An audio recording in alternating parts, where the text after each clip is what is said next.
Jesus, breathe within. Lord, have your way. Lord, have your way in me. Like a mighty storm, stir within my soul. Lord, have your way. Lord, have your way in me. Come on, let's sing that this morning. Like a rushing wind, Jesus, breathe within. Lord, have your way. Lord, have your way in me. Like a mighty storm, stir within my soul. Lord, have your way. Yes, Lord. Lord, have your way in me. Oh, like a rushing, Jesus, breathe within. Lord, have your way. Lord, have your way. Lord, have your way in me. Like a mighty storm, stir within me, Lord, my soul. Lord, have your way. Lord, have your way in me. Lord, have your way. Lord, have your way in me. I surrender. I surrender. I want to know you more. I want to know you. Yes, I do. I surrender. I surrender. Want to know you, Lord. Know you. I want to know you, Lord. Yes, I surrender. I surrender. I want to know you more. Yes, Lord, I want to know you more. Oh, I surrender. I surrender. I want to know you more. I want to know you more.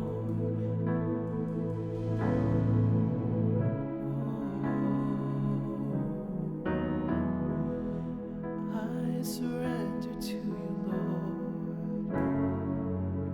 Is that the desire of your heart this morning?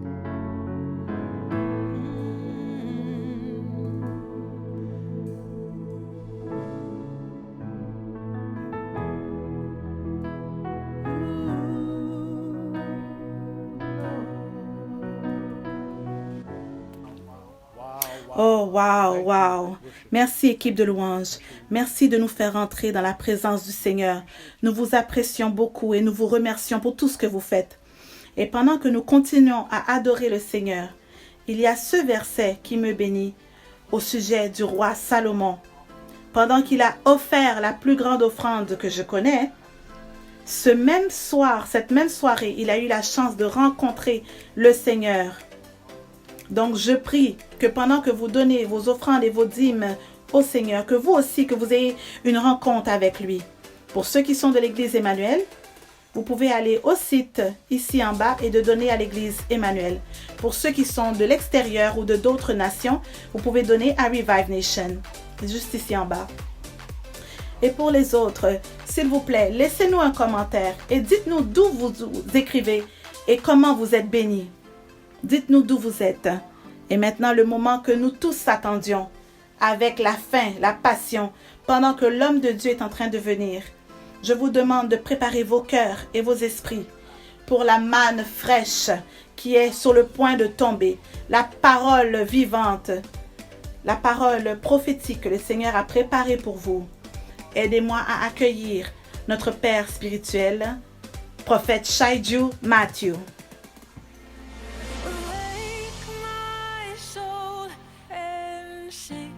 Sing his praise aloud. Sing his praise aloud. Oh, awake my soul and sing. Sing his praise aloud. Sing his praise aloud.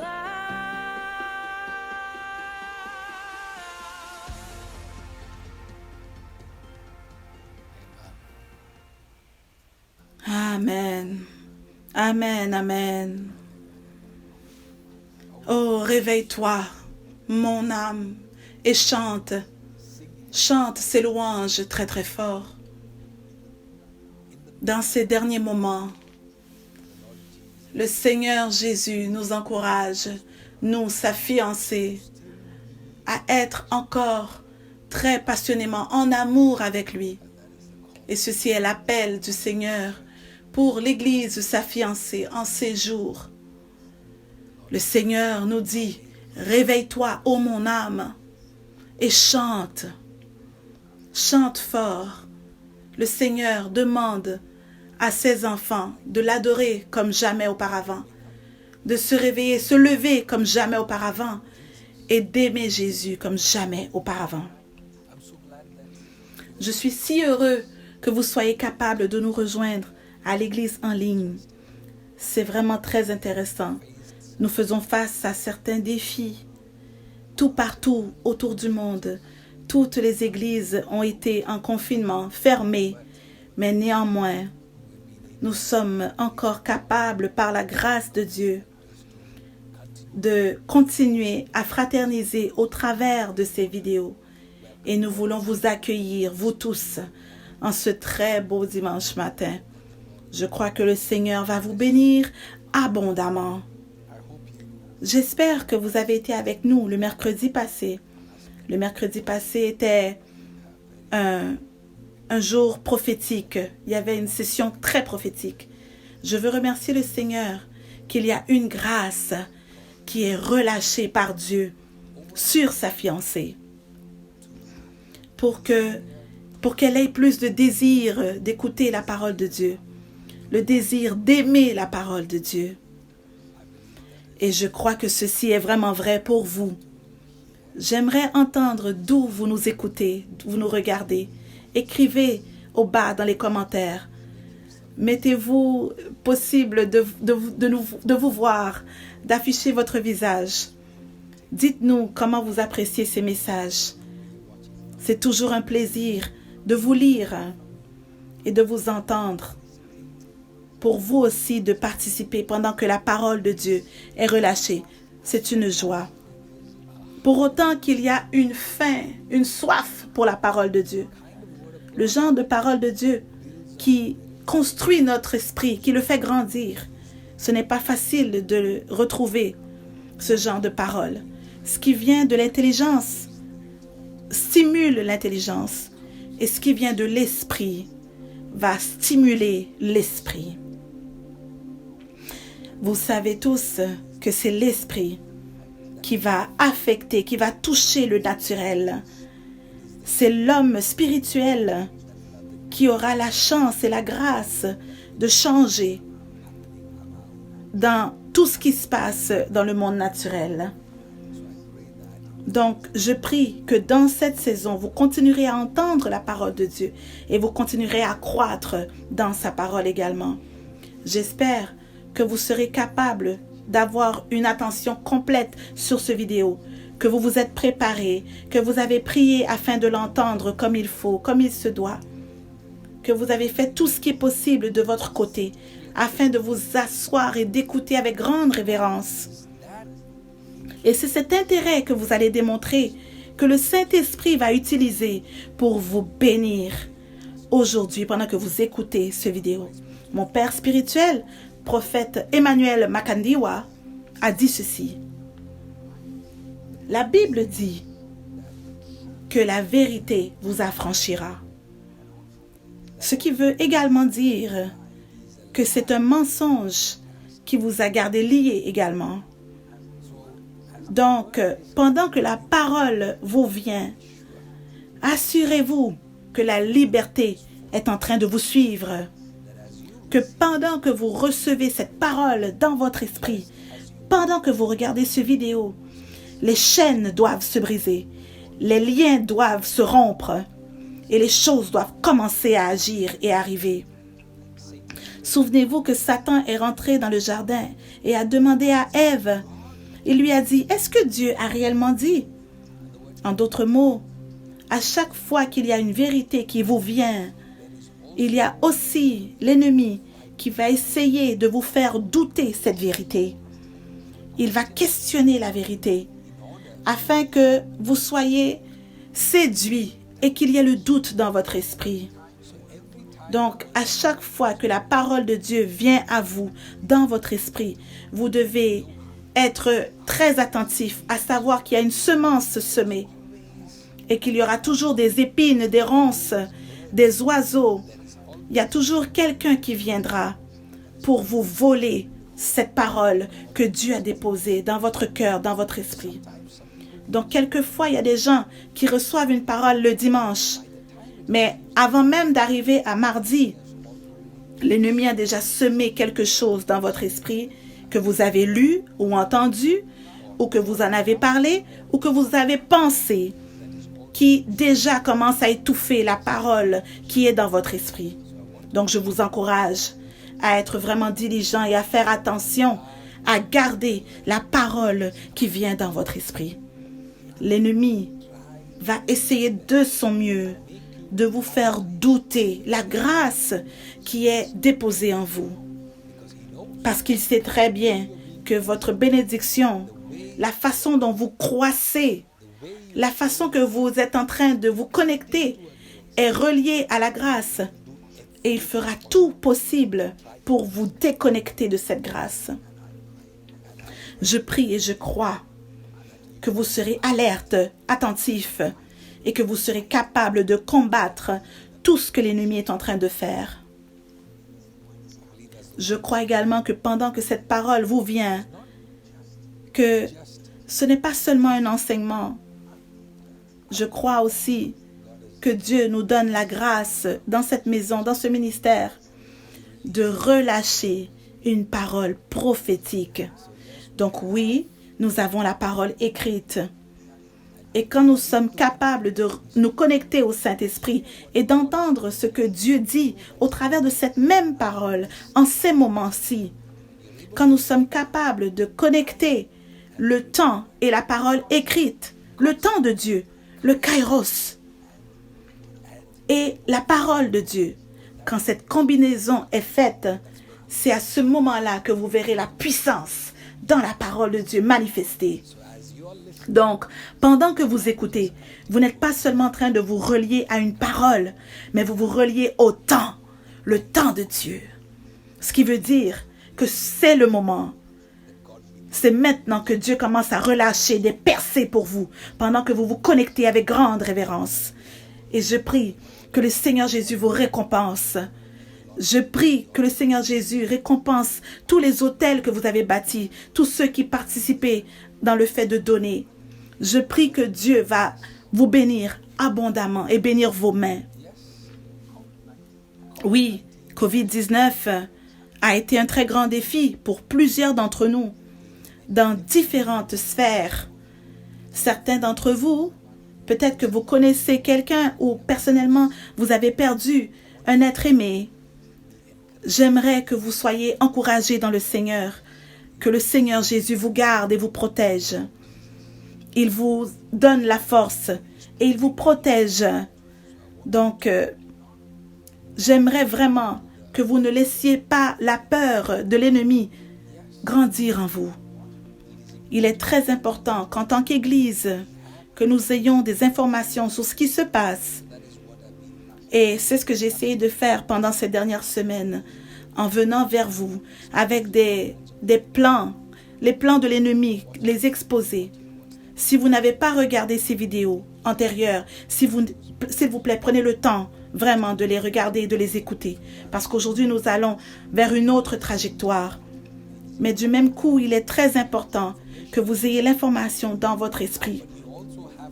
Vous devez également comprendre et étudier qu'il y aura peut-être des sources qui seront utilisées par l'ennemi pour semer de la peur chez certains afin d'avoir des résultats qui vont faire plaisir aux esprits des ténèbres.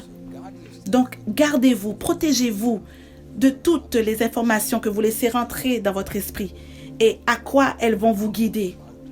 Nous parlons de la marque de la bête, comment est-ce que l'ennemi est en train de conditionner vos pensées et il guide les gens vers la société de la puce sous-cutanée. Et tout cela, ce sont des informations critiques que vous devez comprendre afin de vous protéger vous-même et vos familles. Aujourd'hui, encouragez-vous dans le Seigneur. Et j'ai senti qu'il y a des gens qui sont effrayés, vraiment alourdis par la peur de ce virus. La semaine passée, il y a quelqu'un qui m'a donné l'information suivante qu'ils ont trouvée sur un site Internet. Ils ont étudié le nombre de morts qu'il y a eu par rapport au COVID à partir de janvier à mars. Et c'était 35 000 personnes. Bien sûr, les chiffres ont augmenté. Mais pendant cette même saison, des gens qui sont morts de la grippe, 119 000. Et maintenant, les gens décédés par l'alcool, c'était 612 000. Par le tabac et la cigarette, c'était 1 200 000. Des gens décédés du cancer étaient 2 millions. Les gens qui mouraient de d'autres sortes de problèmes étaient de 3,2 millions. Le VIH, c'était 500 000. L'avortement a atteint 10,4 millions. Et maintenant, aujourd'hui, bien sûr, les chiffres ont augmenté.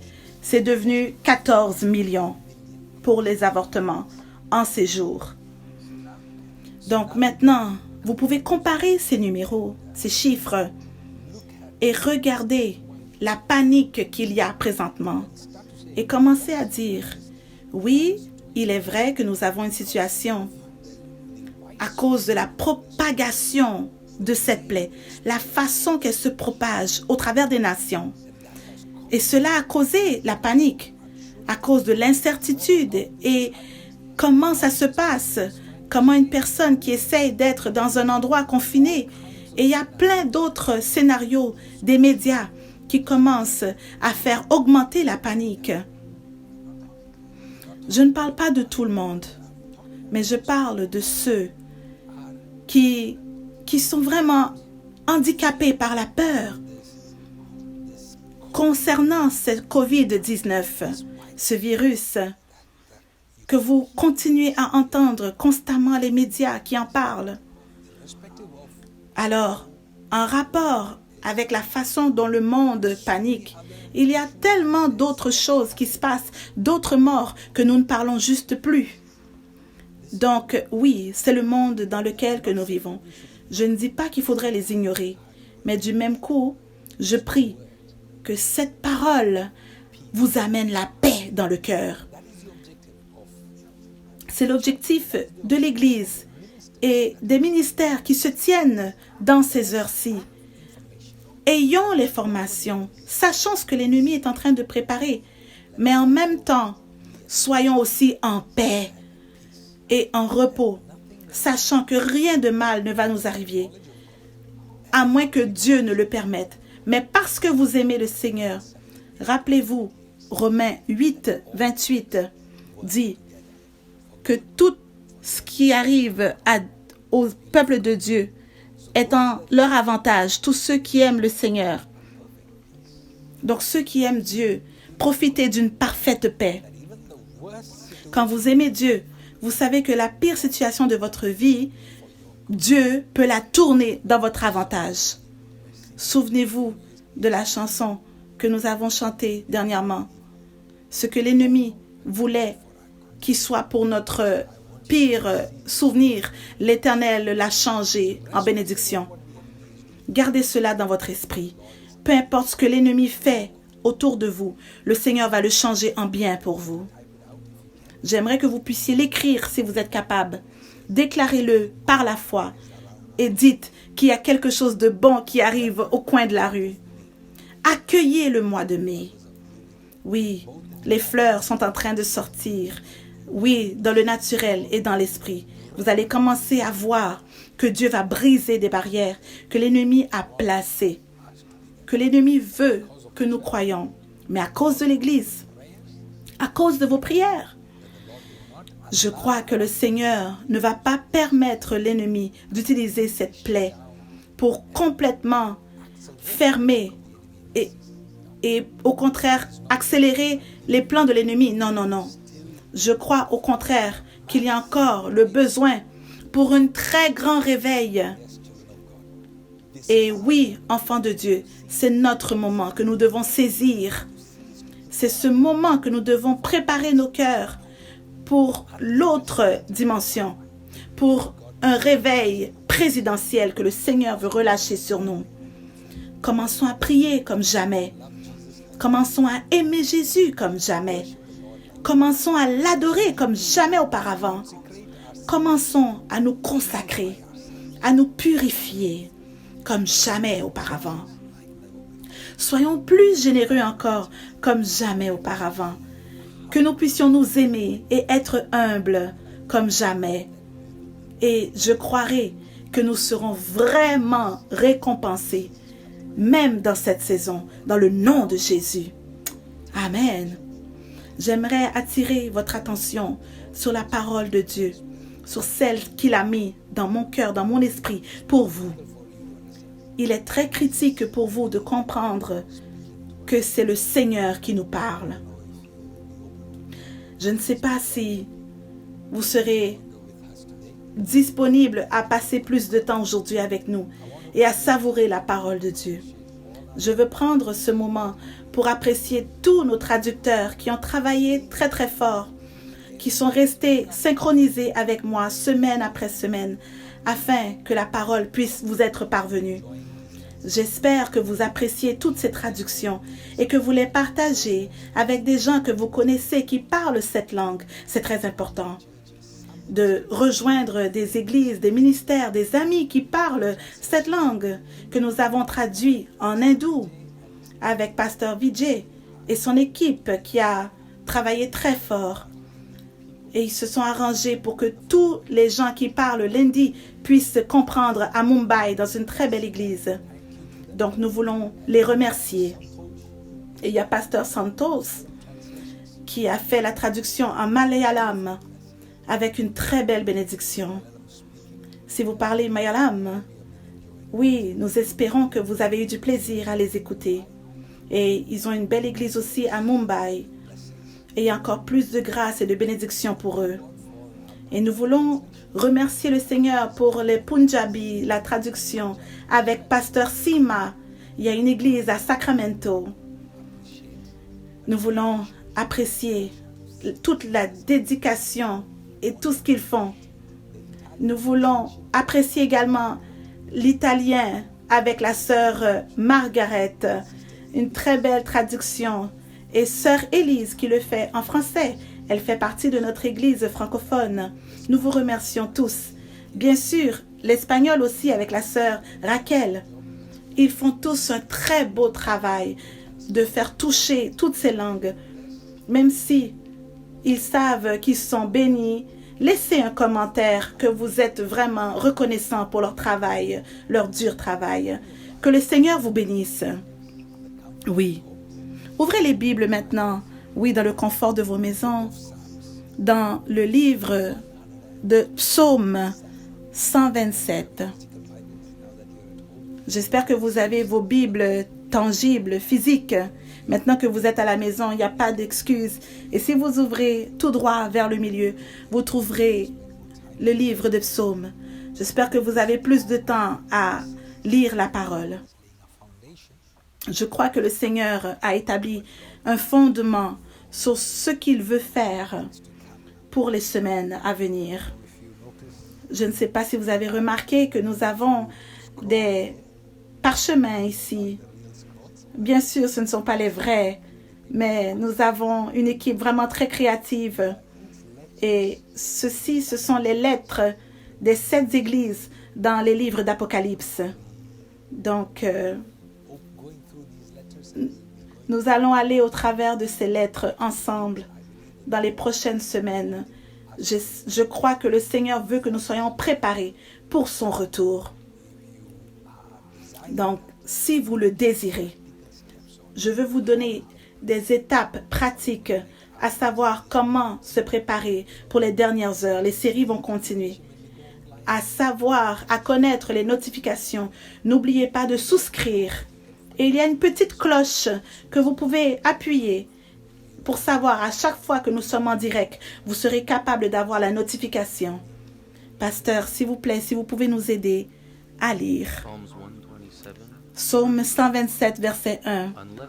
Si l'Éternel ne bâtit pas la maison, ceux qui la bâtissent travaillent en vain.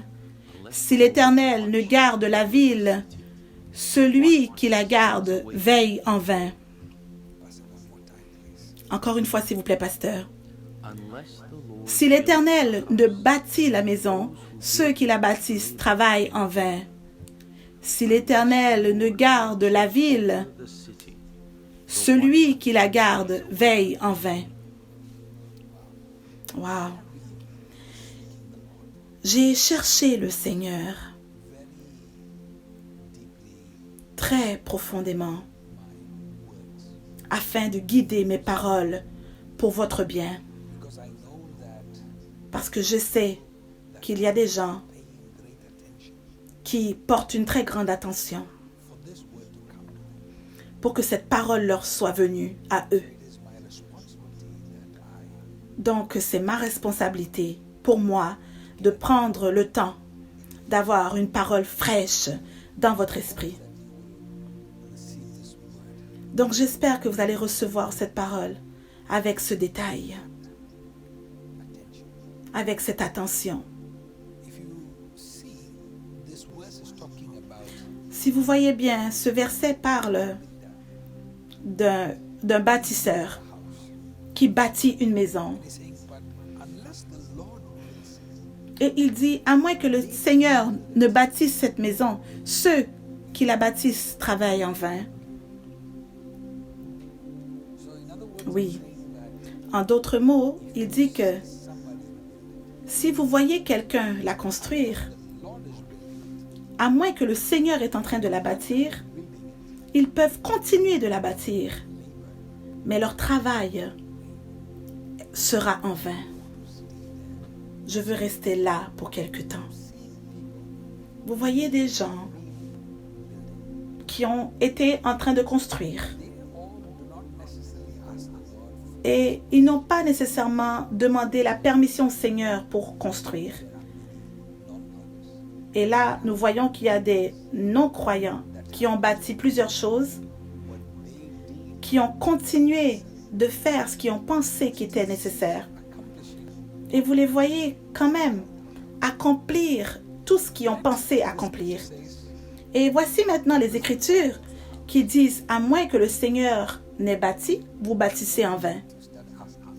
Donc, nous devons commencer à demander qu'est-ce qu'il veut dire par travailler en vain.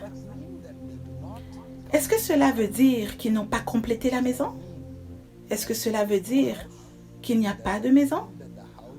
Est-ce que cela veut dire que la maison bâtie va tomber après quelque temps? Non. Peut-être qu'elle peut durer pour des décennies, même des centenaires. Mais encore, l'Écriture dit ardemment que ceux qui ont travaillé, si le Seigneur n'a pas bâti, qu'ils ont travaillé en vain.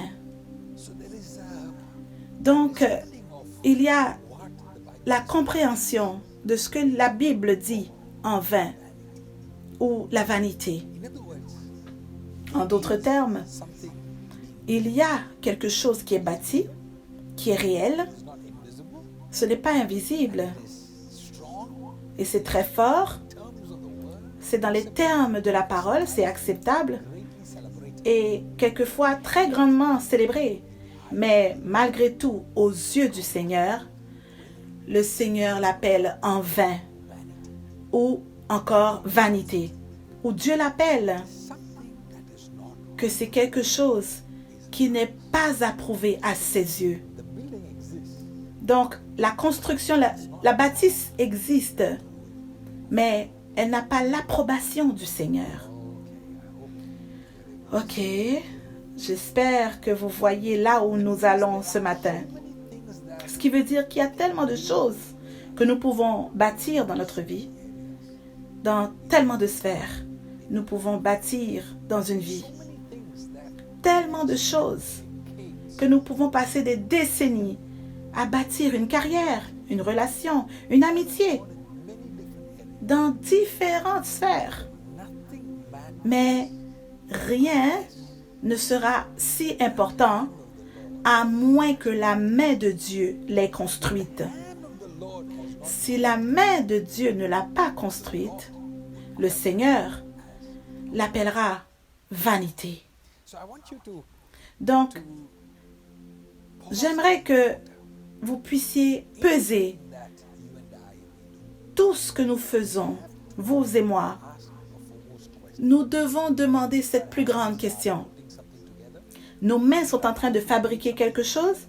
Nous sommes sur le point de bâtir quelque chose, de commencer un mariage, commencer une vie, un travail, une carrière, les finances, peu importe l'entreprise que nous commençons. Il faut prendre le temps de s'arrêter et de dire, est-ce que c'est moi ou est-ce que les mains du Seigneur sont impliquées dedans?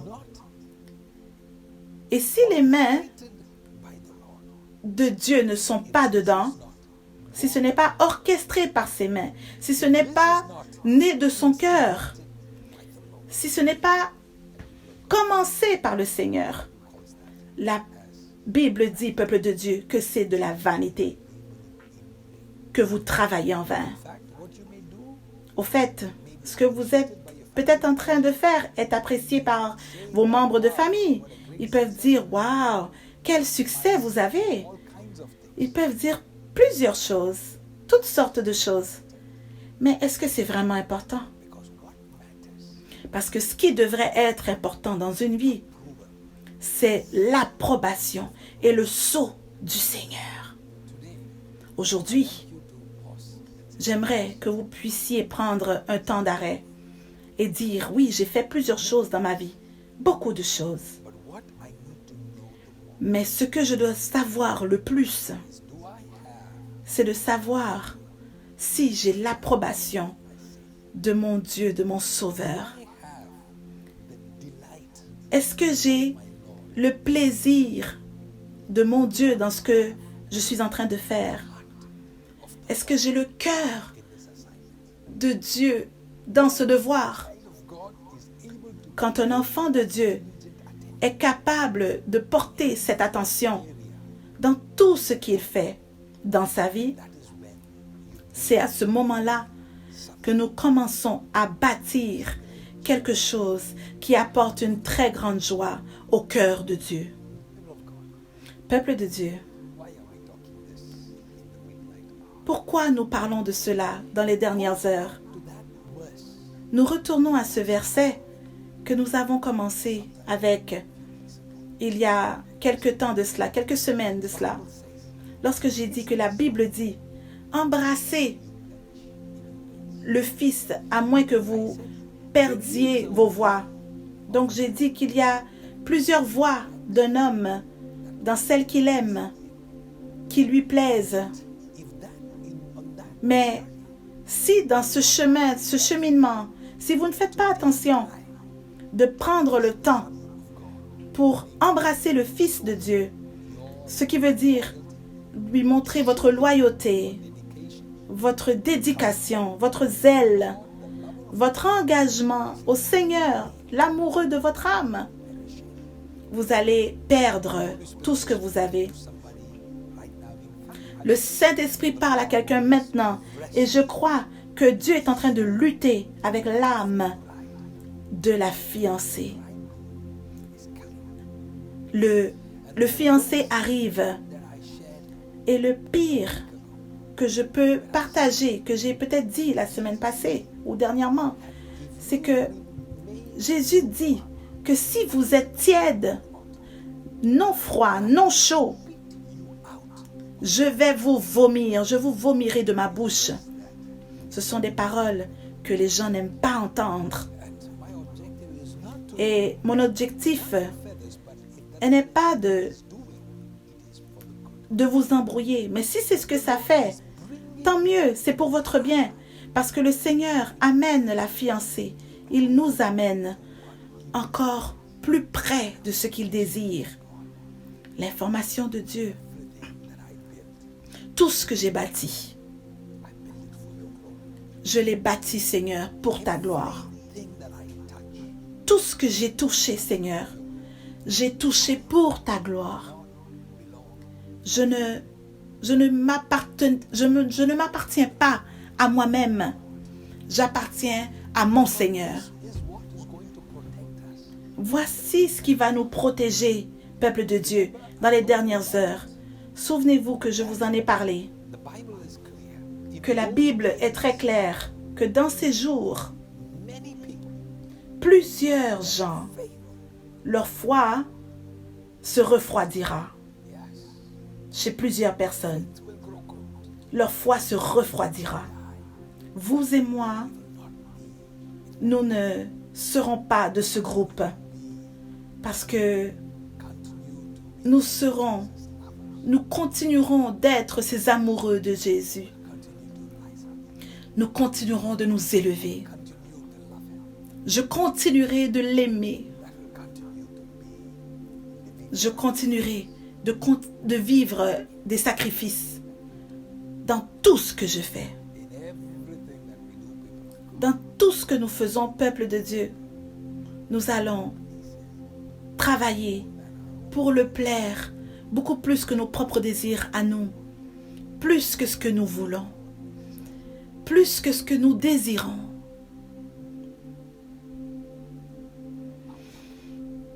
Réveille-toi, ô mon âme, et chante. Chante ses louanges très très fort.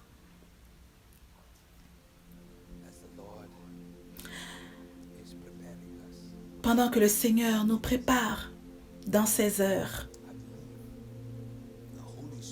je crois que le Saint-Esprit prépare sa fiancée. J'entends le cœur de Dieu. Je ne peux que répondre à la présence de Dieu qui remplit ce studio. Le Seigneur m'a dit que cette parole, dans cette heure-ci, dans cette saison, mon devoir est de préparer le corps de Christ afin que leur foi ne se refroidisse pas dans ces jours parce que nous rentrons dans la fin des temps. Nous rentrons dans les heures, les dernières heures. Nous ne serons pas détruits par les plans de l'ennemi parce que nous serons enracinés dans la parole de Dieu. La façon de s'enraciner, c'est en portant beaucoup d'attention à savoir, est-ce que le Seigneur est dans ce que je fais? Je suis en train de faire quelque chose. Est-ce que le Seigneur est là-dedans? Pourquoi est-ce que je suis en train de faire ceci? Est-ce que le Seigneur est dans ma maison? Est-ce qu'il construit ma maison? Parce que vous pouvez faire des choses tout seul et ça ressemble au succès. Mais si ça n'apporte pas de plaisir au Seigneur, ce que vous bâtissez est tristement bâti en vain. J'aimerais que vous ouvriez vos Bibles, s'il vous plaît. Tournez avec moi dans le livre de la Genèse, chapitre 11, versets 1 à 9. Genèse 11, 1 à 9. Genesis 11, starting at verse 1. Now the whole earth had Or, toute la terre parlait un même langage avec les mêmes mots.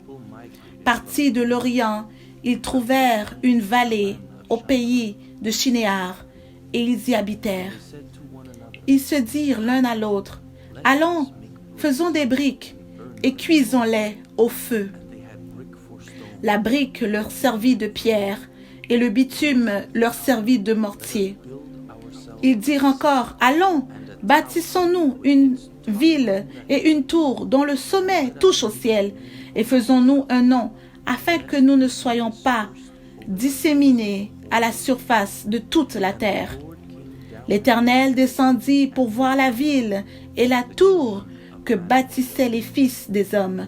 Verset 6. L'Éternel dit, « Voilà un seul peuple, ils parlent tous un même langage, et voilà ce qu'ils ont entrepris de faire maintenant. Il n'y aurait plus d'obstacle à ce qu'ils auraient décidé de faire. Allons, descendons, et là, confondons leur langage, afin qu'ils n'entendent plus le langage les uns des autres. » L'Éternel les dissémina loin de la terre, sur toute la surface de la terre, et ils cessèrent de bâtir la ville. C'est pourquoi l'on appela du nom de Babel, car c'est là que l'Éternel confondit le langage de toute la terre, et c'est de là que l'Éternel les dissémina sur toute la surface de la terre. S'il vous plaît, reprenez le verset 6 une autre fois. Verset 6.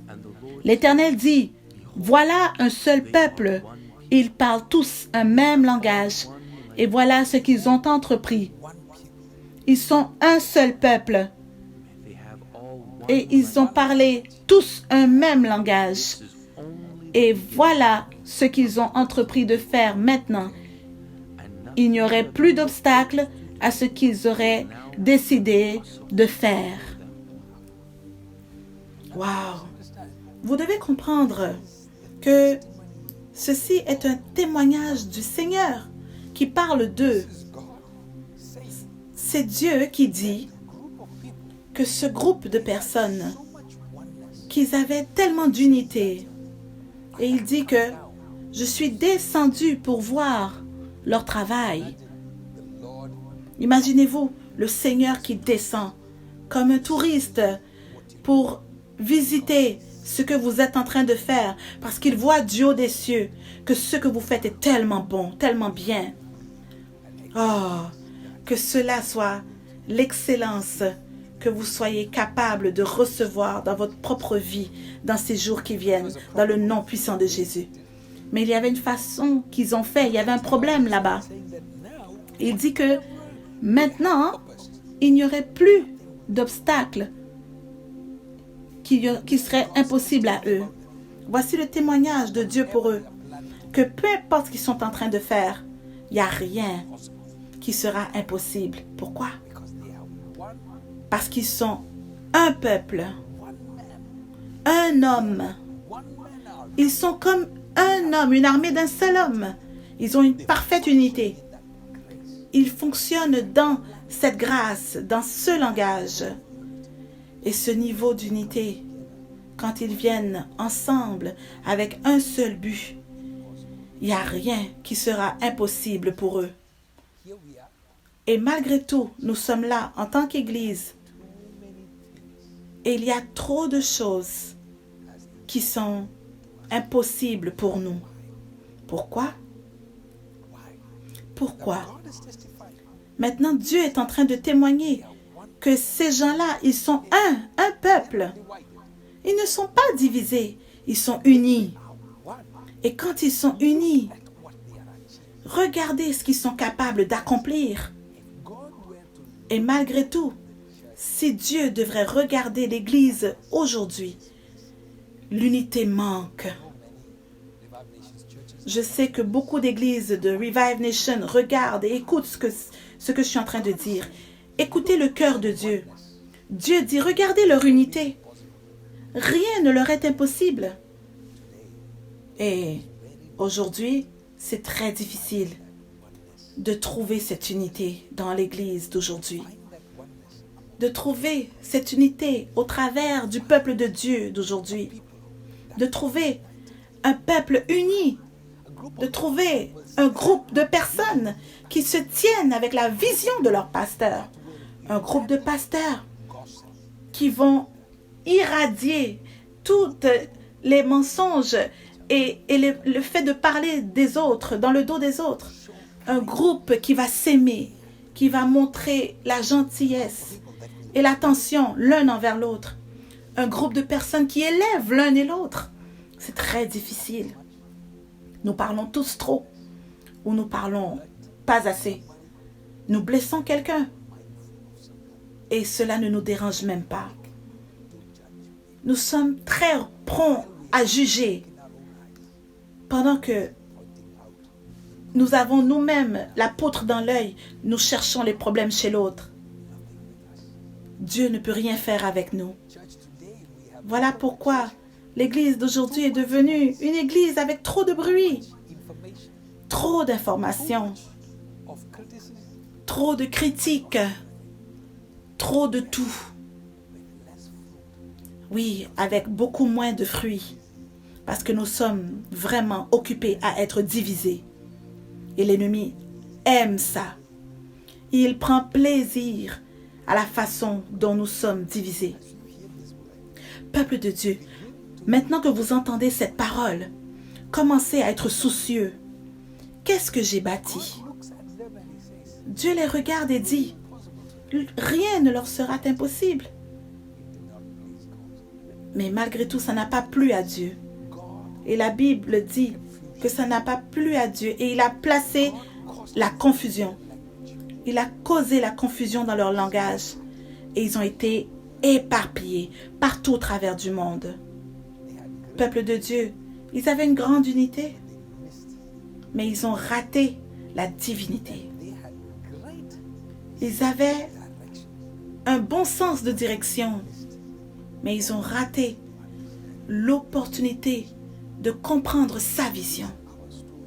Est-ce que c'est notre histoire? Est-ce que ceci sera dit aussi de Dieu par rapport à nous? Il y a de grands bâtisseurs, mais nous décevons son cœur. Vous êtes occupés à vendre des choses en ligne, à acheter en ligne, à commencer des nouvelles entreprises, à connecter avec les gens. Vous êtes occupés à faire des choses, occupés à devenir riches, occupés à bâtir votre carrière, à faire plein de choses. Vous avez des plans, vous faites des choses. Mais quand Dieu va regarder vos belles idées, le genre même qui touche le ciel, Dieu va regarder ces projets et dire,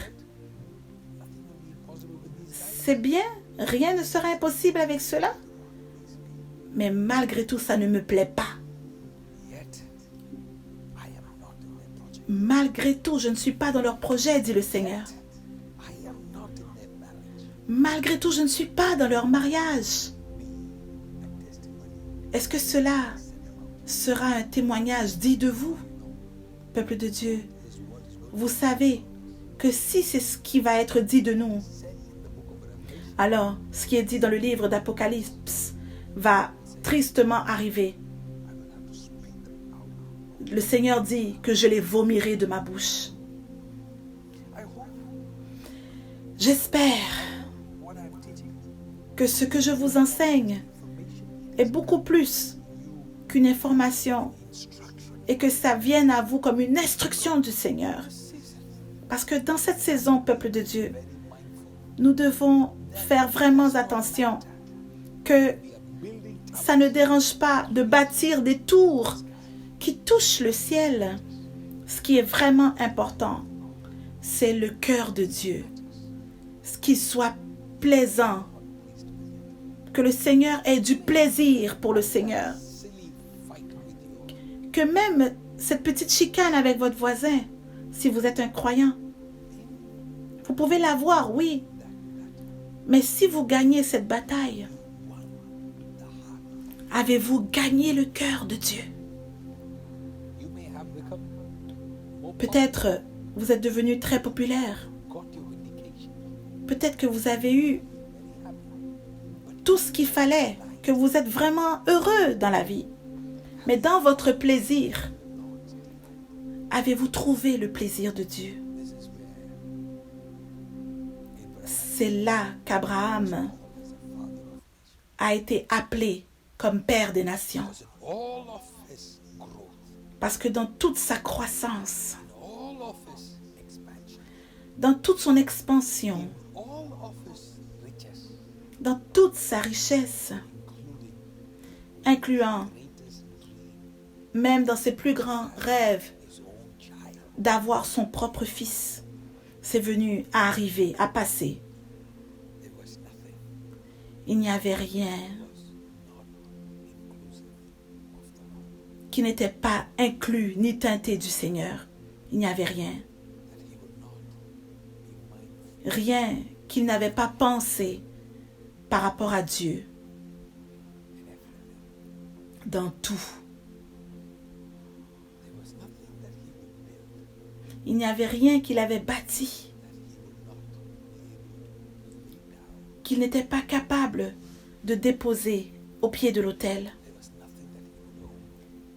Il n'y avait rien qu'il savait, qu'il aurait possédé, qu'il n'aurait pas donné au Seigneur.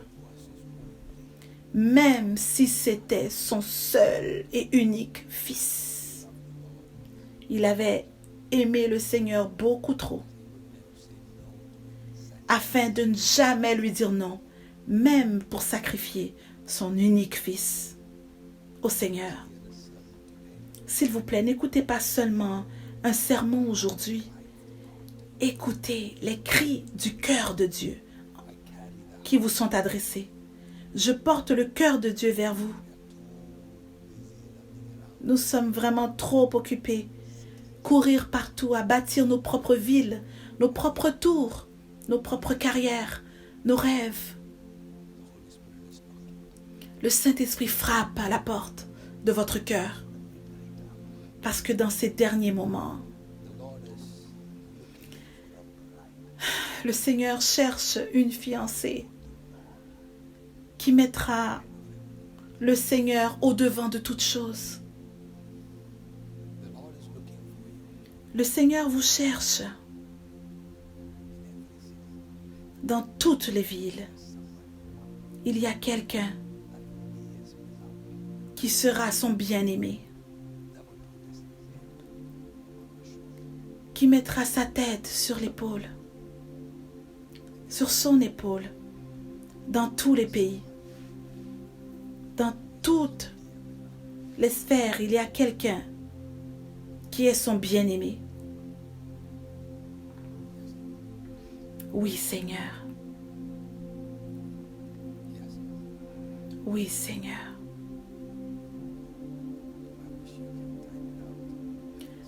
Je souhaiterais que vous seriez capable de taper et d'écrire « Oui, Seigneur, ce sera moi ». Est-ce que ce sera vous?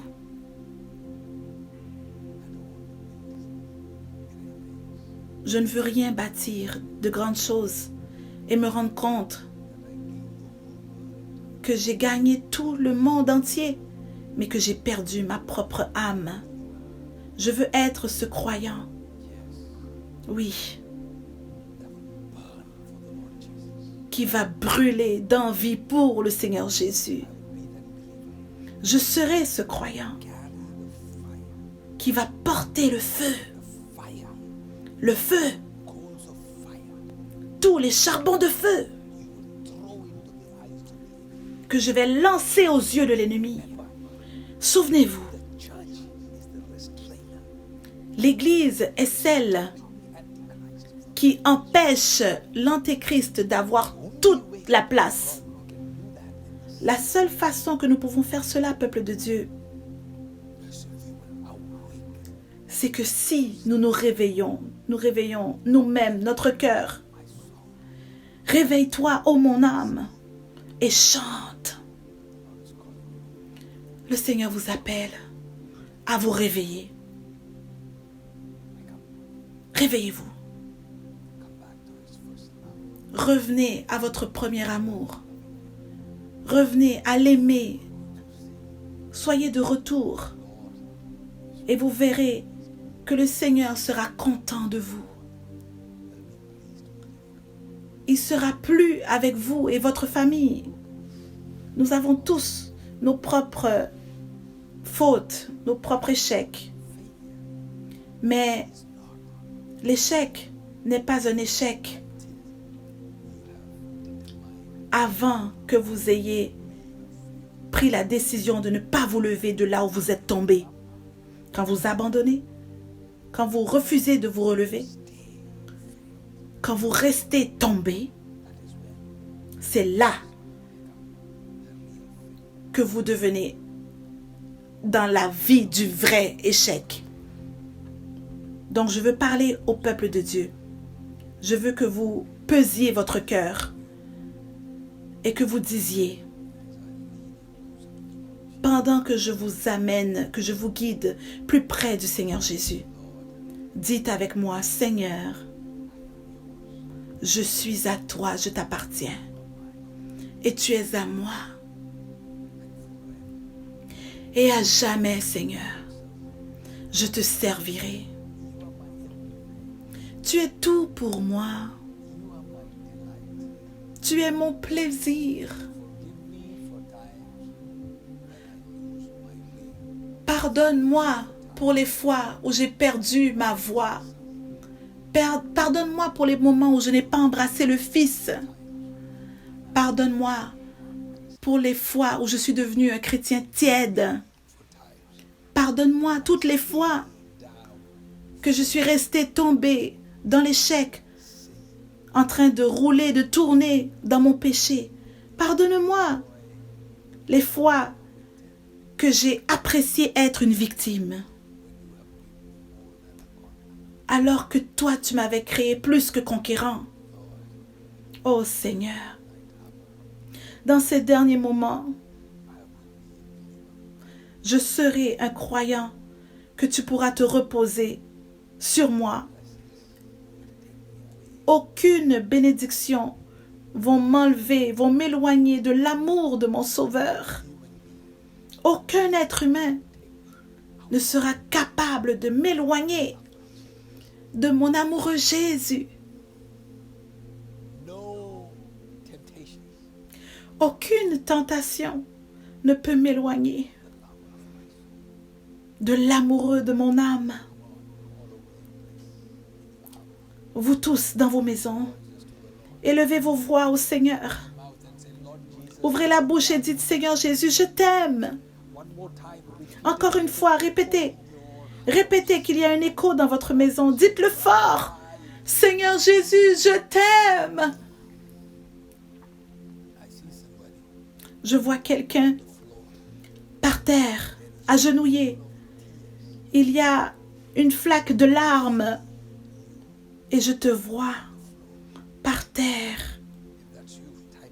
Si c'est toi, écris, tape, je veux savoir. Je vois cette vision. Maintenant, je veux te dire ce que tu ne vois pas. Ce que je vois, c'est que pendant que tu es là, je vois les pieds de Jésus en vision. Et les pieds de Jésus, c'est là où tu es, à ses pieds.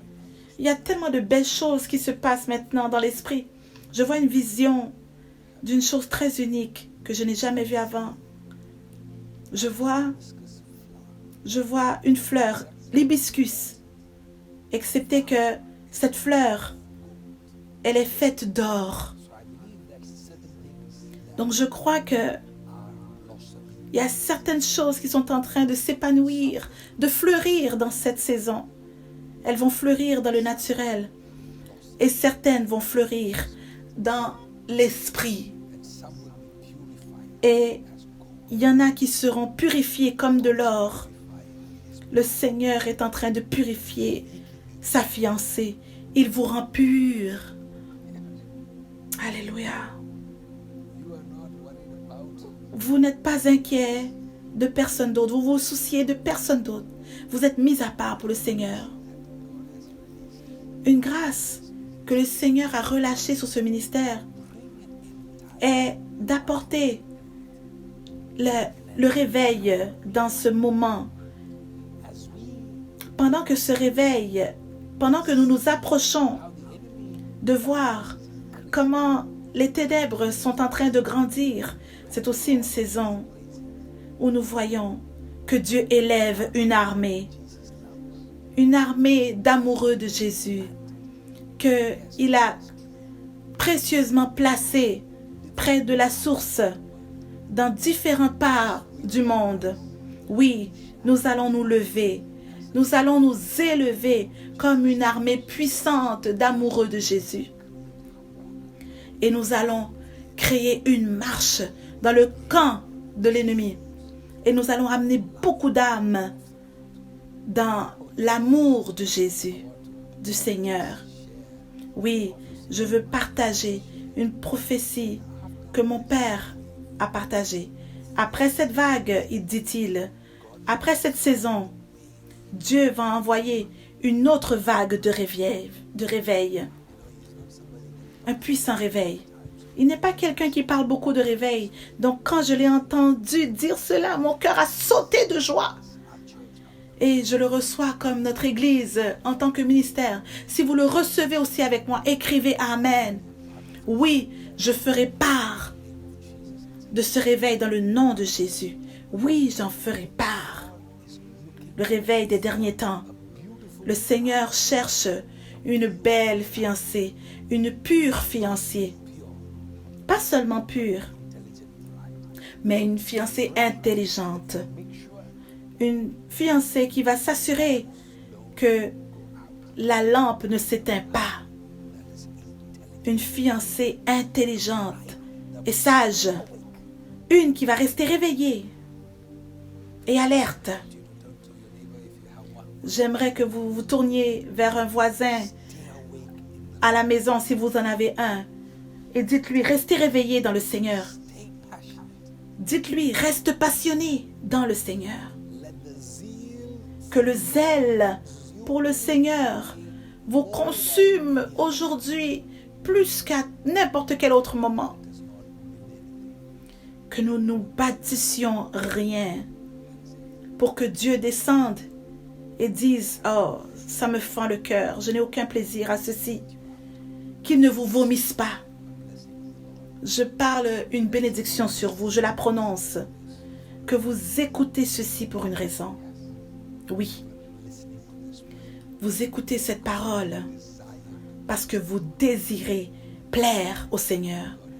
Et voilà pourquoi Dieu vous a permis de vous connecter à cette vidéo avec nous.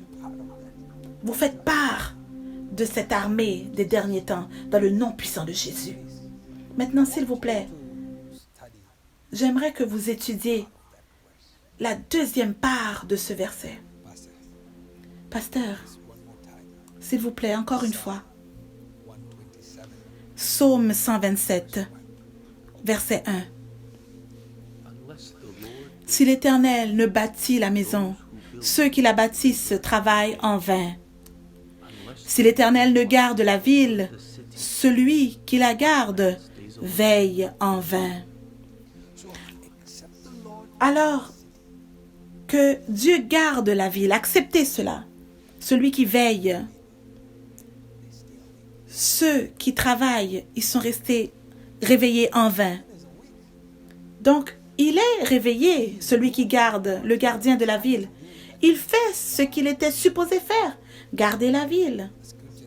Mais l'Écriture dit que si le Seigneur ne garde pas la ville, vous pouvez engager un gardien de sécurité très très cher, il peut être réveillé, mais malgré tout ne pas être capable de vous protéger. Oh, c'est dans ce genre de saison que nous rentrons. Dernièrement, il y a quelqu'un qui a dit qu'il connaissait une célébrité qui a engagé un gardien de sécurité très très cher. Et il a entendu du bruit. Et quand il est arrivé, il a trouvé un intrus dans la maison. Quand il a cherché le gardien de sécurité, il s'est rendu compte qu'il dormait. Imaginez-vous. Voilà ce qu'un gardien de sécurité peut vous apporter. Mais Dieu dit qu'à moins que Dieu ne garde la ville, celui qui la garde, ils sont en vain, travaillent en vain. Qu'est-ce qu'une ville? Qu'est-ce que la ville? Cette ville, peuple de Dieu, je veux vous montrer dans les Écritures. S'il vous plaît, allez avec moi dans le livre de Matthieu, chapitre 5, verset 14. Matthieu 5, 14. L'évangile de Matthieu 5, 14. C'est vous qui êtes la lumière du monde. Une ville située sur une montagne ne peut être cachée.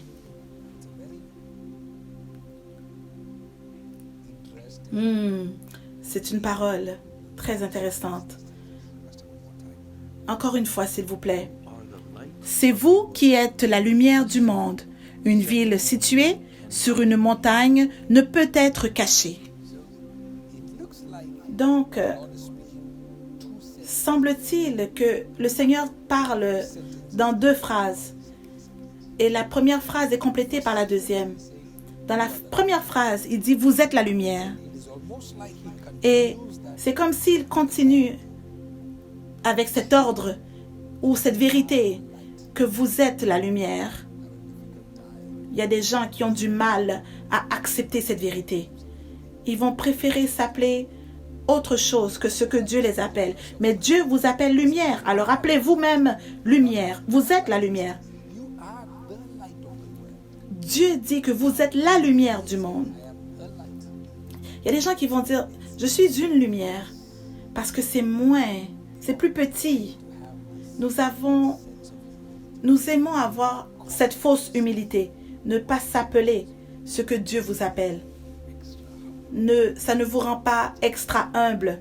Ça vous rend seulement faible. Parce que maintenant, Satan prend avantage de vous. Il dit, vous êtes la lumière. Donc, je suis la lumière. Et moi, je vous dis que vous êtes la lumière. Vous êtes la lumière. Maintenant, cette réponse au monde, c'est l'Église. Il y a des gens qui vont préférer dire que la réponse est Christ. Mais Christ est assis à la droite du Père et il dit, non, moi j'ai mis une barrière ici sur la terre et vous, vous êtes la réponse. Et il continue à expliquer en disant, de cette lumière, voici la deuxième partie, une ville. Une ville située sur une montagne ne peut être cachée. Il ne parle pas de la lumière. Il commence avec cette lumière et il continue à dire que cette lumière maintenant est une ville. Une ville sur une montagne ne peut être cachée. Donc, en d'autres termes, ce que le Seigneur dit que quel genre de lumière, il exprime quel genre de lumière vous êtes. Il ne vous dit pas que la grandeur que vous êtes, non. Il dit qu'une ville sur une montagne ne peut être cachée. Donc il dit, vous êtes la lumière, et il explique la lumière, la grandeur, la capacité, sa brillance par rapport à une ville. Une ville sur une montagne ne peut être cachée. Donc non seulement vous êtes une ville, vous êtes au-dessus d'une montagne. Donc une ville sur le dessus d'une montagne. Vous n'êtes pas une petite chandelle. Vous n'êtes pas une petite lampe, une veilleuse. Vous êtes... Vous portez la lumière d'une ville qui est placée sur une montagne qui ne peut être cachée. Une lampe peut être facilement cachée. Mais une ville sur une montagne, non. Ça, Ça ne peut se cacher. C'est la lumière que nous sommes. C'est ce genre de lumière qui brille maintenant au travers de ce vidéo. C'est cette lumière que vous êtes censé être au monde. Cette lumière, peuple de Dieu, est une lumière très détaillée. Ce n'est pas juste une chandelle par hasard que vous allumez, éteignez avec une allumette ou avec un interrupteur, un bouton qui la contrôle. Non. Dieu explique la complication ou la concentration ou l'orchestration de ses mains puissantes dans cette lumière qu'il a établie. Et il compare cela à une ville. Et comment cette ville fonctionne-t-elle? Il parle de systèmes, différents systèmes. Il parle de structures. Il parle d'ordre qui vont causer qu'une ville fleurit. Il parle de gérer. Comment gérer cette ville afin qu'elle fleurisse? Vous êtes cette ville. Donc quand il dit que vous êtes la lumière du monde, ça ne veut pas dire que c'est de sourire et de montrer toutes les dents. Non, non. C'est beaucoup plus que de donner votre plus beau sourire et de rendre quelqu'un heureux. Non, vous êtes une ville. Une ville. Vous avez des structures. Vous avez des systèmes. Vous avez de la façon de gérer. Vous avez des délégations. Vous avez des standards. Vous avez des attentes. Vous avez créé la plomberie. Vous avez créé l'électricité. Vous avez créé tout un système à savoir comment la ville va fonctionner. Vous avez créé des fosses septiques. Et tout ça, c'est comme ça qu'une ville va réussir. Vous, mon frère, mon ami, ma sœur, enfant de Dieu, Dieu vous appelle une ville. Ce qui veut dire que notre succès est aussi dans la façon que nous créons le système autour de nous. Oui. Nous préférons un homme de Dieu qui nous appelle et qui nous impose les mains et qui prie pour nous. Nous aurions préféré juste prendre nos requêtes de prière et les déposer sur un intercesseur. Mais quand Dieu vous parle aujourd'hui, c'est beaucoup plus que cela. Il dit, vous êtes la lumière. Vous êtes une ville placée sur une montagne et que vous devez créer tout un système. Vous devez créer des structures. Vous devez dire à la rivière qui est dans votre jardin, là où elle doit passer. Vous devez créer la culture, la fertilisation. Tout ce que vous arrosez dans votre ville, tout cela va grandir. Tout ce que vous prenez soin, tout ce que vous gérez, tout ce que vous donnez de l'attention fleurira. Mon ami, vous qui regardez, est-ce que je peux vous poser une question? Comment va votre ville?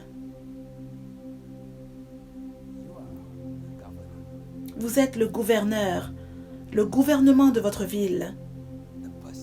Vous êtes la personne dans ce jardin. Comme Dieu a placé Adam qui travaillait dans ce jardin. Comment va votre jardin? Quand est-ce que vous allez arrêter de blâmer vos leaders pour le jardin? Quand est-ce que vous allez arrêter de blâmer les prophètes pour votre jardin? Quand est-ce que vous allez arrêter de blâmer tous ceux qui ne vous ont pas aidé pour ce que vous devez faire, pour ce qui est en charge chez vous? Parce que c'est votre ville, mon frère, ma sœur. Vos enfants sont votre jardin. Pourquoi avez-vous permis des serpents qui rentrent dans votre jardin? Comment ça a pu échapper à votre radar?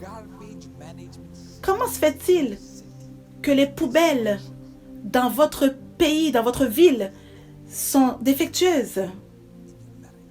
Pourquoi il n'y a pas de bonheur dans votre mariage? Pourquoi n'avez-vous pas retenu votre langue? Pourquoi agissez-vous encore comme un enfant? Quand est-ce que vous allez commencer à démontrer de la miséricorde à votre conjoint de la façon que Dieu vous a montré miséricorde? Enfants de Dieu, écoutez le cœur de Dieu, entendez-le. Vous êtes une ville sur une montagne. Maintenant que vous comprenez, qu'est-ce qu'une ville? Est-ce que j'aide quelqu'un? Laissez-moi savoir. Maintenant que vous comprenez bien, oui, cette ville, retournons dans ces mots. Dans Psaume 127 encore. Si l'Éternel ne bâtit la maison, ceux qui la bâtissent travaillent en vain. Si l'Éternel ne garde la ville, à moins que l'Éternel ne garde la ville, c'est lui qui doit garder la ville. Celui qui la garde veille en vain. À moins que l'Éternel... Donc vous avez une ville. Vous êtes cette ville. Vous avez un jardin. Dieu vous a planté là. Et maintenant, la ville est censée être cette grande lumière qui va apporter la joie à beaucoup d'autres villes autour. Et l'Écriture dit que si Dieu ne garde cette ville, alors nous avons découvert le problème. Le problème que nous avons aujourd'hui, c'est que nous n'avons pas permis au Seigneur de surveiller nos villes, de les garder. Nous avons essentiellement demandé au Seigneur de bénir nos agendas. Nous avons demandé au Seigneur de nous aider dans ce que nous voulons. Nous avons bâti nos maisons de la façon dont nous voulions. Nous avons maintenu la ville de la façon que nous voulions. Mais le Seigneur n'est pas dedans. Il ne la bâtit pas. Et le Seigneur n'a pas été donné. Il n'a pas été invité pour la veiller, cette maison, cette ville. Donc, les Écritures disent, parce que le Seigneur ne veille pas, ça n'a plus d'importance. Qui d'autre est en train de veiller? Ça n'a plus d'importance sur cette ville. Nous avons une fausse sécurité que nous avons construite dans nos villes, qui prend soin de nos villes. Pour les gens qui sont de ce côté du monde, l'aide médicale est devenue une fausse sécurité qui garde votre ville. Vos travails, vos emplois sont devenus des fausses sécurités. Un mauvais sens de sécurité. Il y a des gens qui se sont tellement accrochés à leur époux, à leur conjoint, beaucoup plus qu'ils s'accrochent à Dieu, à Jésus.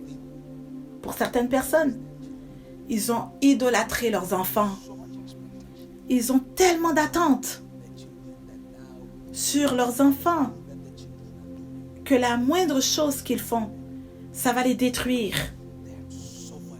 Parce qu'ils ont tellement d'assurance pour la sécurité. À savoir comment leurs enfants seront, comment ils vont grandir, peuple de Dieu. Oh, le Seigneur est en train de lutter avec votre âme aujourd'hui. Je le sens, je le sens. S'il vous plaît, permettez-moi de vous poser cette question.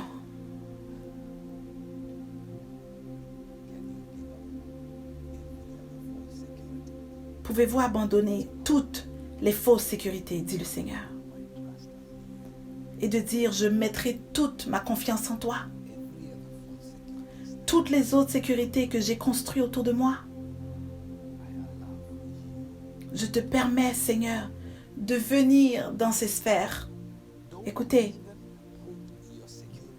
ne mettez pas votre sécurité même sur vos pasteurs, sur vos prophètes. Non. Ils ne sont pas permis d'être dans cet endroit-là où Jésus doit être. Ils sont que des serviteurs du Seigneur. Nous n'avons pas le droit de faire pour vous ce que le Seigneur ne fait pas pour vous. Nous sommes une extension de la main de Dieu sur vos vies. Mais si vous n'aimez pas le Seigneur, si vous ne faites pas que lui, il est votre tout, il n'y a aucun pasteur, aucun prophète, aucun homme de Dieu qui peut vous aider. Donc, quand vous honorez Dieu dans votre endroit secret, dans votre temps privé, quand personne d'autre ne regarde, vous allez commencer à permettre au Seigneur d'utiliser d'autres mains, une voix comme celle-ci, pour apporter la vie vers vous un dimanche matin. Mais ça commence avec votre abandon privé, que vous vous abandonnez au Seigneur. Remettez-vous au Seigneur Jésus. Le Seigneur Jésus vous regarde maintenant et il dit, mon fils, ma fille, mon enfant, est-ce que tu peux me permettre de veiller sur ta ville? Nous sommes dans une saison de beaucoup de bouleversements, dans une saison où tout est en train d'être chambardé, chamboulé. Nous sommes dans une saison où il y a trop d'insécurité. Donc, les gens vous piègent en vous forçant à mettre votre sécurité dans ce que le gouvernement a à offrir. Il y a quelque temps que le gouvernement des États-Unis et du Canada ont commencé à dire « Nous allons donner des fonds, donner de l'argent ». Et il y a quelqu'un qui a dit que le gouvernement est déjà en train de les rejoindre et à dire « Ok, remboursez l'argent maintenant. Ce montant, remboursez-le. » Et vous voici maintenant, déjà vous rentrez dans les dettes que vous n'avez rien demandé, que vous n'avez pas demandé. Parce que vous avez choisi de mettre votre sécurité dans un endroit. Tout endroit où vous mettez votre sécurité autre que Dieu est un endroit où l'ennemi peut venir et tout ébranler. Mais vous et moi, nous nous réveillons dans cette saison. Le Seigneur est en train de nous réveiller dans cette saison. Le Seigneur est en train de nous réveiller à son amour. Le Seigneur vous appelle et il dit, permets-moi de construire. Permets-moi d'être celui qui veille. Dans cette saison, beaucoup plus que dans tout autre temps, nous devons dépendre du Seigneur. Cette saison maintenant, il ne faut pas rater une seule parole qui vous vient. Prenez du temps, mettez du temps de côté. Je parle à quelqu'un qui a dit que ma femme pleurait parce qu'on était en chemin et elle ne voulait pas rater le service en ligne du mercredi. Et elle pleurait qu'elle n'était pas à la maison pour pouvoir écouter. Et finalement, elle a utilisé mon téléphone pour écouter le vidéo. Et là, j'avais plus le GPS pour rentrer à la maison. C'était un très beau témoignage. Que cette passion pour le Seigneur vous consume. La passion pour sa parole. La passion pour passer du temps avec le Seigneur. La passion pour prier. Oui, c'est bien d'avoir du plaisir. C'est correct de faire des choses à la maison, avec la famille. Mais en tant que famille, soyez également passionnés de prier ensemble. Soyez passionnés de prendre la parole de Dieu. La parole de Dieu est notre force. Oui, soyez passionnés. Soyez passionnés à réécouter les paroles de Dieu qui vous viennent. Laissez-les rentrer en vous. Absorbez-les, absorbez la parole et la présence de Dieu. Trempez dans la présence de Dieu. Qu'elle devienne votre force. C'est l'heure qui vient où beaucoup auront la foi ébranlée. Mais, enfants de Dieu, pas la vôtre. Notre foi dans cette saison, si nous nous fortifions dans le Seigneur, si nous nous enracinons dans le Seigneur, voilà l'objectif de ce que Dieu est en train de faire. Il nous prépare au retour de Jésus-Christ. Dans ces saisons maintenant, si nous pouvons nous débarrasser des mauvaises habitudes, des perspectives, comme j'ai partagé aujourd'hui, et de se demander pourquoi je construis ce que je construis. Est-ce que ma sécurité est réellement dans le Seigneur? Si vous pouvez avoir ces questions et avoir ces réponses, et arranger toutes vos perspectives, commencez à faire les choses pour les bonnes raisons. Quand cette heure viendra, quand le vent puissant, la tempête féroce viendra contre les gens qui disent aimer le Seigneur, ça sera ces moments-là. Et vous ne serez point ébranlés. Vos racines seront profondes. Vos branches vont verdir très très haut. Et vous serez en train de rentrer, de sortir dans la saison. Vous serez trouvé comme étant un croyant mature, comme étant un croyant fort. Peuple de Dieu, ce mot est dans votre esprit. Vous ne serez pas retrouvés ébranlés. Je veux savoir qu'est-ce qui se passe. Ne me laissez pas seul ici maintenant. Je veux savoir qu'est-ce que le Seigneur est en train de faire dans vos maisons. Qu'est-ce qu'il fait dans votre esprit, dans votre cœur. J'ai eu tellement de témoignages. Laissez-les rentrer, J'aime les écouter et les lire. Malheureusement, je ne peux pas répondre à tout le monde dans cette saison. Mais s'il vous plaît, laissez-les rentrer. J'aime entendre ce que le Seigneur fait dans votre esprit. Soyez fortifiés par le Seigneur. Et j'aimerais conclure en lisant ce chapitre pour vous. À partir du verset 2. En vain, vous levez-vous matin, vous couchez-vous tard, et mangez-vous le pain d'affliction. Il en donne autant à son bien-aimé. Une autre chose dans cette saison que Dieu veut de nous est d'apprendre à apprécier le repos. Nous avons vu comment ce monde peut venir très très vite à un confinement. Mais la Bible dit que le ciel et la terre passeront, mais sa parole ne passera pas. Donc, pouvez-vous avoir sa parole en vous et redevenir dans un endroit de repos, à vous calmer, à ce que l'anxiété n'ait aucune puissance sur vous, d'arriver à un point où la dépression doit se briser. Et pendant que je parle maintenant, dans le nom puissant de Jésus, que tout mensonge que l'ennemi a semé en vous, qu'il se brise, soyez fortifiés. Recevez la paix. Enfants de Dieu, recevez la force. Ce soir, vous allez bien dormir dans le nom de Jésus. Seigneur, que toute personne qui te croit, Seigneur, que la paix, que le repos, le bon sommeil, que ce soit fait. Que ce soit fait. La crainte, la peur est en train de quitter cet individu. Touchez l'écran si vous pouvez.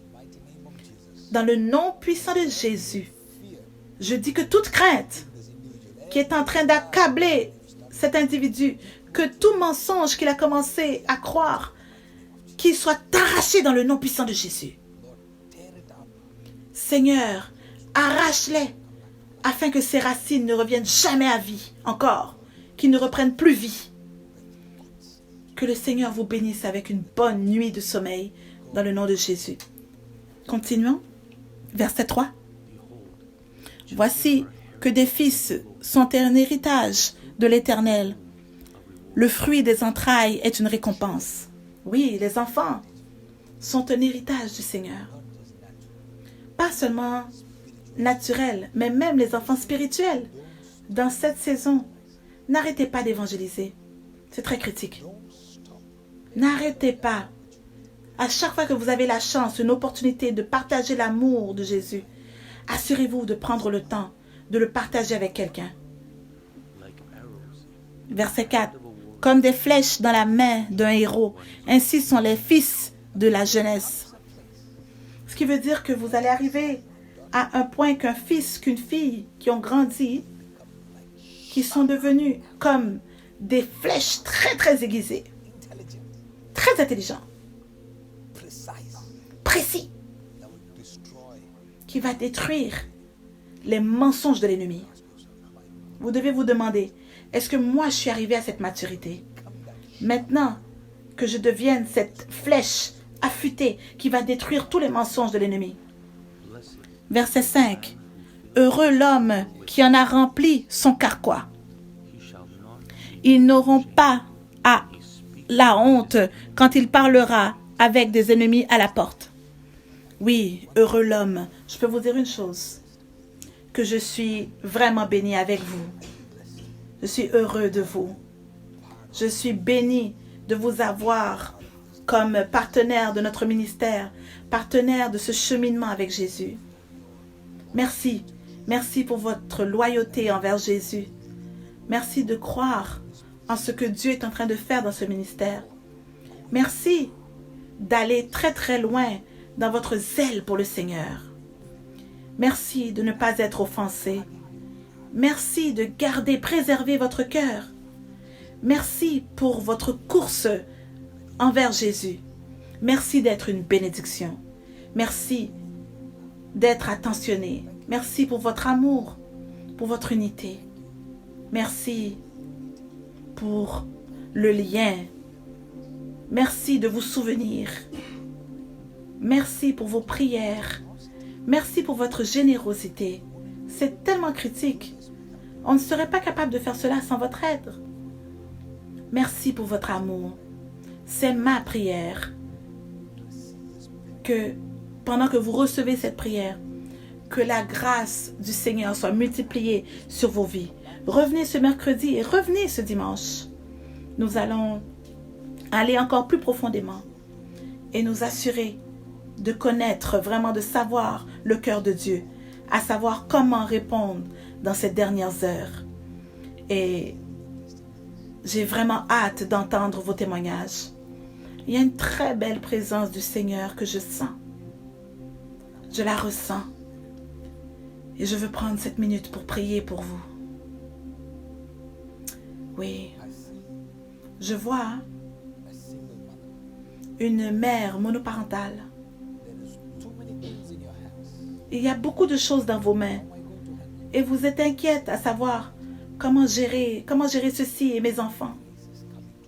La grâce vous vient maintenant. Oui.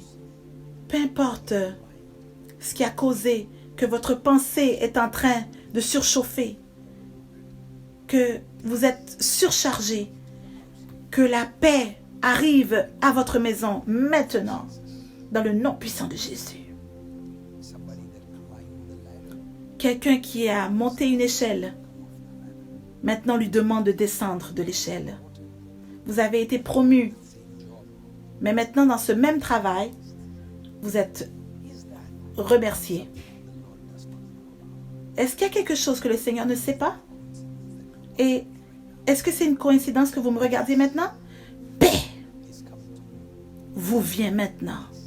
La paix, qu'elle soit sur vous. Je vois une très belle plume, une plume d'or. Et je vois le Seigneur qui dit, je n'ai pas fini d'écrire ton histoire. Peu importe ce que l'ennemi est en train de planifier. Je vois un individu, je vois une personne, votre corps est en train de trembler. Il y a un tremblement. Votre main tremble. Alléluia.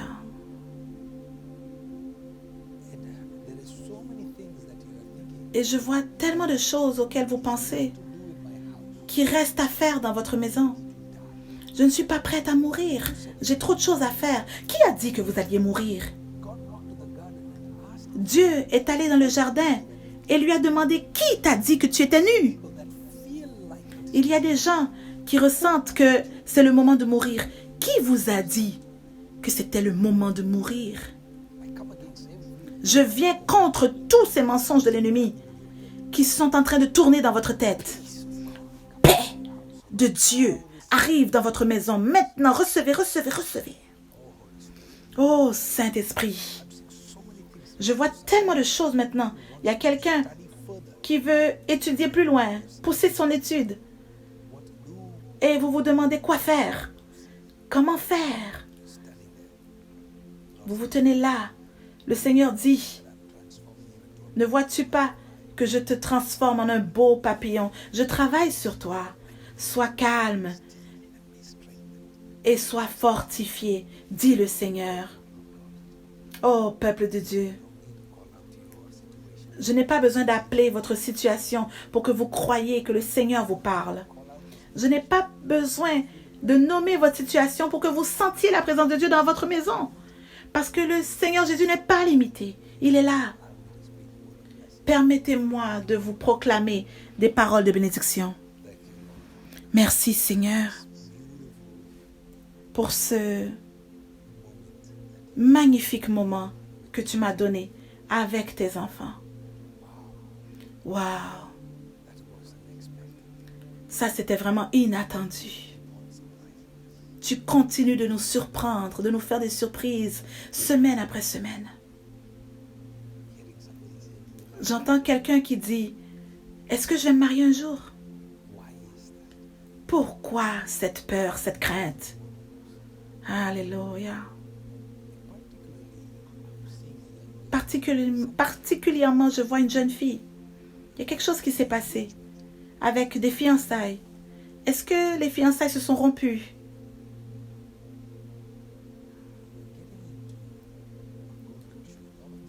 Vous étiez en train de rentrer dans un soulier doré. Il y a beaucoup de choses dorées dans cette saison, oui. Il faut que ceux qui aient l'oreille spirituelle comprennent beaucoup plus ce qui a été révélé.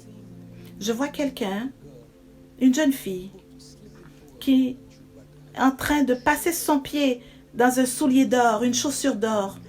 Mais c'est peut-être un pouce plus grand. Un soulier à talons. Elle met son pied dedans et elle dit non, ça ne me fait pas. Et elle retire son pied. Vous savez, Dieu a une façon d'encourager les gens. Il y a des gens qui ont besoin beaucoup plus d'encouragement que d'autres. Ne soyez pas découragés si je ne cite pas votre moment. Mais il y a quelqu'un qui se sent non digne, qui ne se sent pas prêt à recevoir. Il y a un Dieu qui connaît le début de la fin. Que vous ayez la paix dans le nom de Jésus.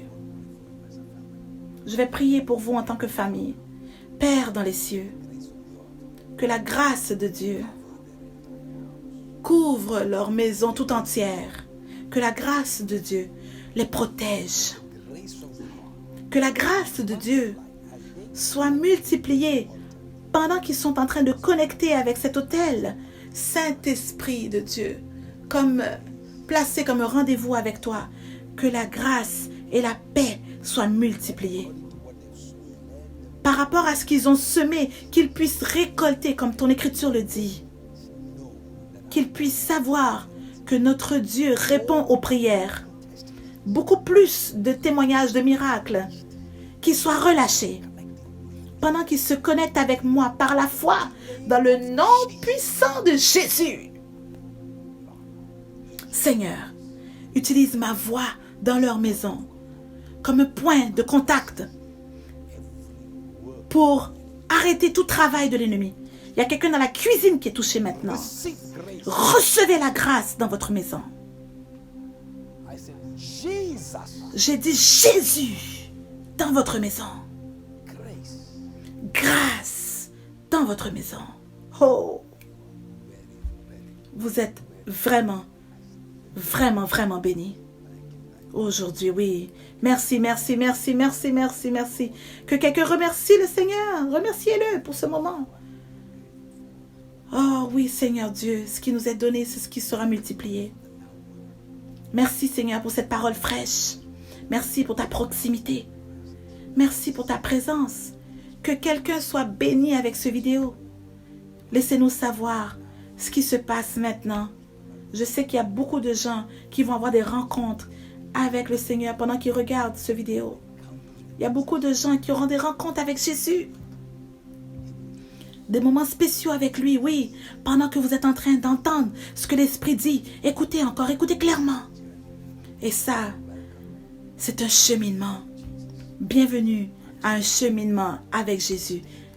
Jusqu'à ce qu'on se revoie encore. Restez sous la main puissante de Dieu. Que Dieu vous bénisse.